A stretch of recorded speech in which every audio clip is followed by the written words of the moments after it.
You've learned stacking, stuffing, and rolling. Well, there's another secret to making a really fast, easy, and delicious raw entree, and that is raw pasta.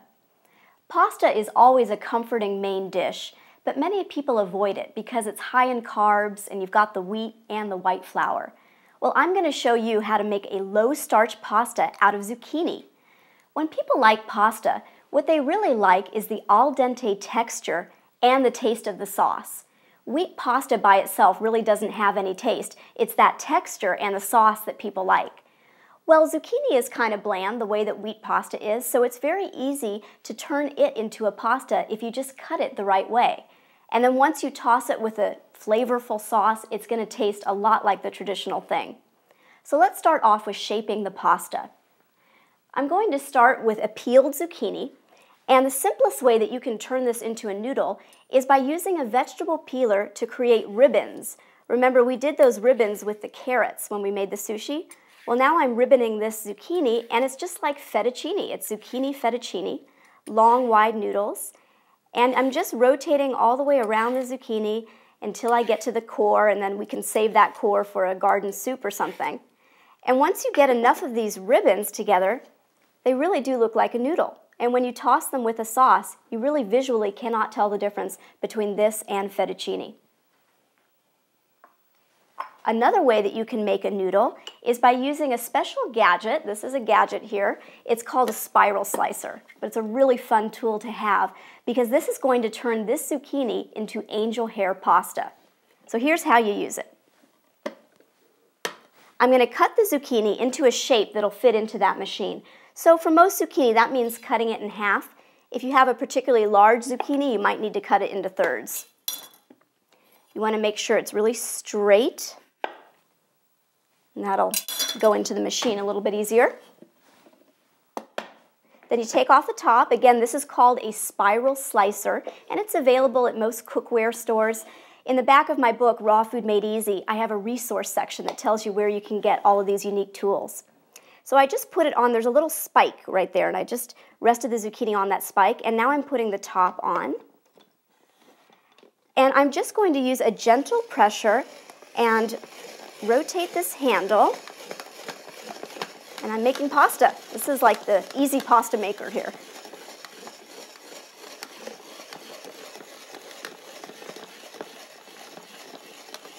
When you get to the very end, you'll stop feeling it resisting you, and that means it's not going to go any further.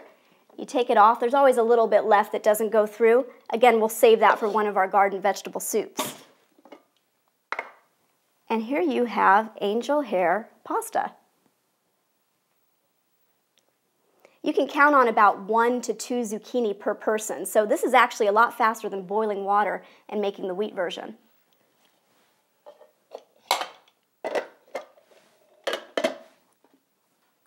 So now I've got the pasta made, now it's time to move on to the sauce. I'm going to make a fast marinara sauce that tastes so good and so light cooked, you're not going to believe it didn't simmer on the stove for hours. Really easy to do in a food processor, and I'm using the food processor because I like my marinara sauce to be a little bit chunky, and that's what the food processor as opposed to the blender is going to do. It's going to keep in some of that texture. So I'm going to start off with some tomatoes, and I've just chopped these tomatoes roughly. It doesn't need to look perfect because they're just going into the food processor. And some red bell pepper. And what the red bell pepper is going to do is give some sweetness to this sauce. When tomatoes cook, they develop a sweetness, and these tomatoes are raw, so they might have a hint of acid to them. So adding some red bell pepper is going to put the sweetness back in, and it's also going to make it a very vibrant red color.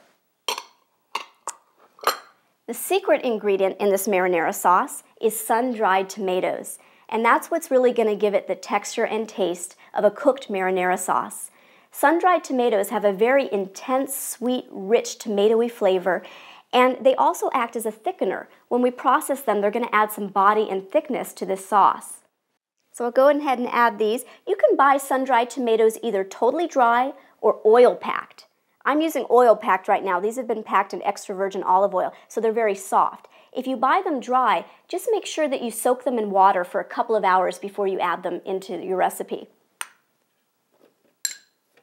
Got some sun-dried tomatoes, And let's season that up. Everyone loves garlic in a marinara sauce. Wouldn't be marinara without garlic.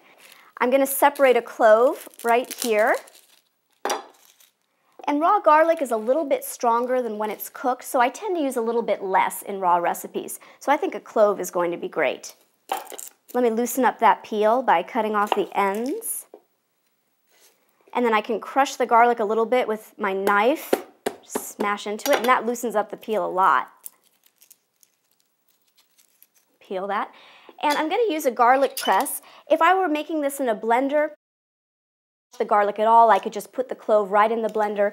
But in a food processor, you do need to crush it in so that it gets incorporated. All right, some other seasonings. I want to use some herbs in here. We've got some basil and oregano. Those are traditional seasonings in marinara. Of course, if you have fresh on hand, that's great. But this sauce tastes great with dried. Little basil, little oregano, and a little salt. Don't add too much salt to this recipe because sun-dried tomatoes are already a little bit salty naturally. Just a couple of pinches there. A little bit more olive oil, make it nice and rich. And let's add some spice here too, a little pungency. I'm going to add just a little bit of cayenne, just a hint. Not enough to make it really spicy, but get some heat in there. And a little bit of black pepper. And we're ready to process this sauce. It's as simple as putting it in the food processor.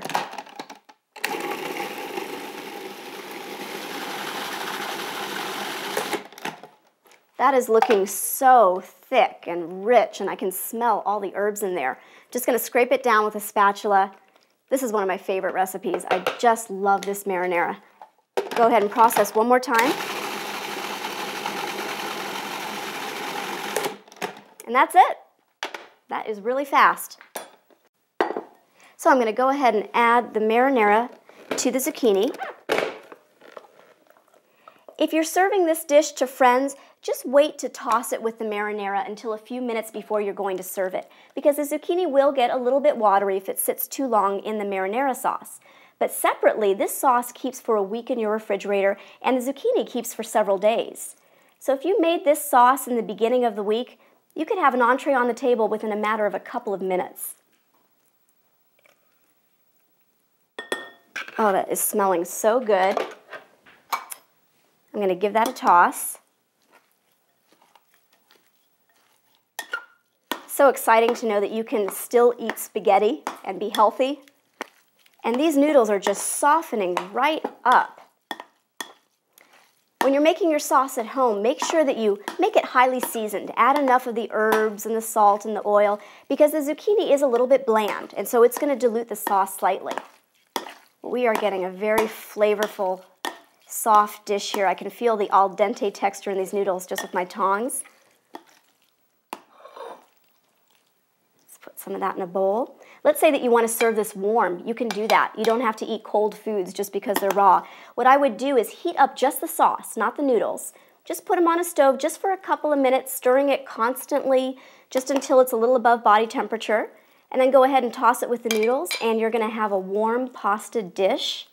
You can warm up your soups that way too if you want to.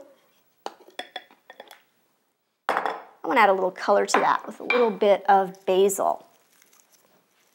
So remember that chiffonade cut we did with the kale? I'm going to do that with the basil just for a little garnish. Just rolled it up, thin strips.